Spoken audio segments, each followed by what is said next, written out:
record about younger male. That's what I thought. Okay, hold on. We got a grandma. Declines medically, had a hard time walking toward the end of her life. Short hair, glasses. Boom. Typical grandma. She passed up something underlying medical. And then we have a grandpa that says he may have served or had an of-service career. Honestly, of-service career could be mechanic, firefighter, anything that helps people. Okay. Grandpa says he goes down all at once. I don't know. I see upper chest, and then he draws a heart. I don't know.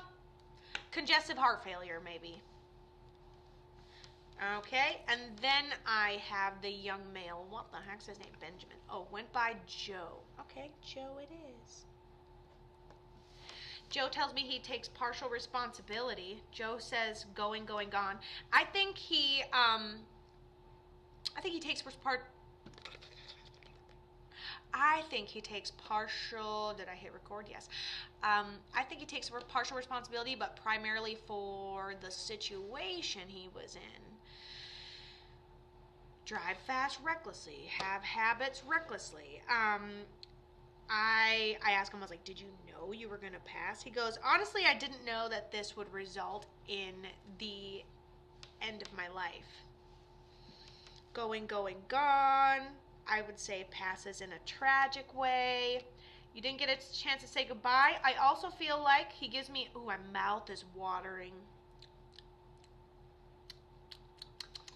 I also feel like we found out in a way that kind of traumatizes us. So he gives me a sign and symbol that's like phone call, where it's like, what do you mean? I just saw him. Or like someone call, hey, this person was on his way to work today and blah, blah, blah, blah, blah, blah, blah. He says to and from. And I think that he's like just going about his everyday life. Either it's habit. He gives me sign symbol for going, gone. Could be car accident, but if it's a car accident, we're going too fast. We're taking responsibility for it. I think it's a situation. He struggled with addiction. Yeah. Yep, that partial responsibility, didn't get a chance to say goodbye, going about his everyday, realizing that, maybe this is like a lifestyle thing he's putting himself through, didn't realize it would end his life, he'd been doing it so long. With the song you sang, girl, leave your boots by the bed. Oh, I bet significant other. Who is this to you? We ain't leaving this room for two. If it is her significant other, he was my father. Okay. He wants to apologize. He has to, because you love him. I think it's unconditional. I think that this is something that so relationship, let's pretend it's relationship, because that's where my brain went first. And he goes, and then maybe after I pass, it alleviated parts of her life. Like she spent so long trying to get me to be better, and then it happened, and then your life kind of like frees up because you're not chasing that. But when I find out it's your father, I'm like, damn, then that has to be an apology, because this must have been something you've not been the victim of, but been a part of, or you watched a parent go through addictions and different levels of addictions and hard times and rough times. And maybe you're like, hey, he lived a long time doing that. I was like, what happened toward the end to make that happen? He goes, well, it was like high stress, low, taking care of myself. My body was worn down at just the right time. So I think we're on our way to work. I think we're overdoing it at work. I think we go down all at once. You have to go, but thank you so much, Kato. You're so welcome. Love you. Thanks for coming in.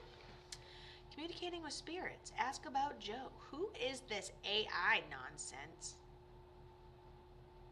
Does anyone else see that? Anyone else? Or is it just me? Okay. I can comment. That's me. That's me. No one else sees that? Interesting. And now I can comment. So that's pretty cool. Hello, everybody. Weird. I'm like, why would I be asking about Joe? It's not really my thing, you know? You do see it? Weird. I was like, is that someone with that username? Anywho, back to this Joe person. So, he takes responsibility. I would say partial. I take partial responsibility for the way that the way that I passed, but I also apologize to different things that you had to. That it also for the way that you had to be raised underneath that, to grow up with a parent that you weren't really sure if he was addicted, but there's some realization you had in your young adulthood. Honestly, I don't know how you're not a little bit mad. He's like, I would be mad. She should be mad, but she's not mad. She's always caring. She's always forgiving. And he doesn't hold on to that, so I'm assuming you don't either, but he does apologize for things he had to put you through. He goes, it only made you stronger, and I don't know if you took care of him a lot toward the end or if he was very functioning, but there's something toward when you're not chasing your dad around trying to get him. I was the only one in the family that tried with him. Honestly, I think you spent a lot of your days chasing him around. It was what he knew love was, okay? It's probably what he knew that love was. And he tells me that once he passed, you had like half your life freed up. That's why we thought it was significant other, because you put a lot of time into it. But putting your time into a parent and hoping that they change when they didn't change for your whole childhood and the whole rest of the family gives up, but you're chasing that and you want him to be better.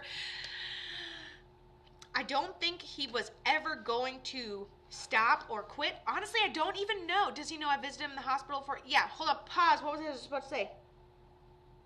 He tells me he doesn't even think his body could function without it. Does he know I visited him in the hospital before he died? Yes.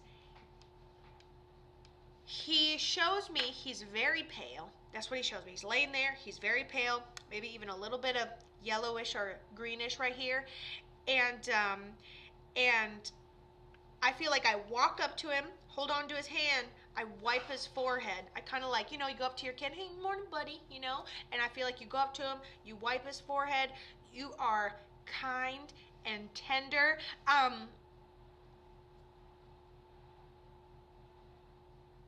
He goes, she told me I could go. And I swear it was a happy tear. It was a holy shit, I'm so unconditionally loved in this moment, and a tear drops. But I'm not saying he was functioning. I'm not saying that he could have shed a tear, but I am saying that I wouldn't say locked in syndrome, there's no pain, but I have a very conscious, like, warm hand across my forehead. You can go, Dad. And then when you leave, he doesn't remember anything after that, so it couldn't have been more than a few hours after you leave that he ends up passing. But he says the way you were so warm, so you could have been there, but I think that you touched his hand. I go back to you being like, oh, he feels different. You going like this to his skin, and he tickles. He recognizes that you're recognizing his skin. So let go when she walked out. So did he? Yeah. So yeah, that's what I was saying. So he's feeling the warm.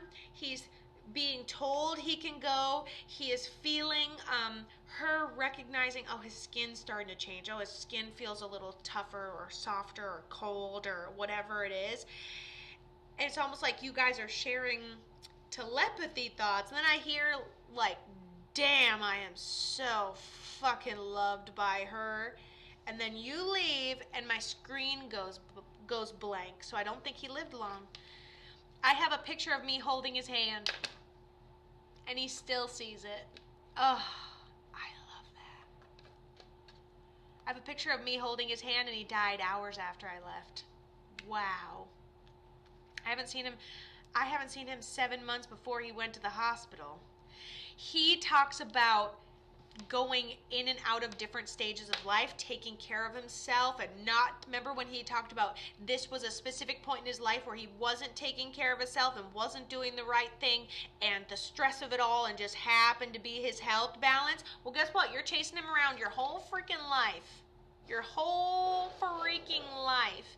And when he gets to the point of being essentially what you would call a bender, I guess, then that's where you take a step back so it stops affecting your life so hard. Sometimes you have to do that tough love and your effort's not going anywhere and you have to separate yourself. And he goes, when I left, your life got easier. I thought me leaving his life would help him get sober and I regret it so much. If your tiny little daughter, okay, can't save you, and your 12-year-old daughter, and your daughter that's just having her first boyfriend can't save you, and if your daughter graduating high school can't save you, and if your daughter helping you and being the only family member that loves you can't save you, I don't think you trying tough love for the first time in your life would save you. Honestly, I feel like you spend so much time trying to get him to be better. He's like, this was the only way to alleviate her. Us addicts don't want to get better. If addicts don't want to get better, we're not going to, right? Right? Not everybody's, not everybody feels like they're lost when they're lost. Everyone's like, no, I got it. Like, are you sure?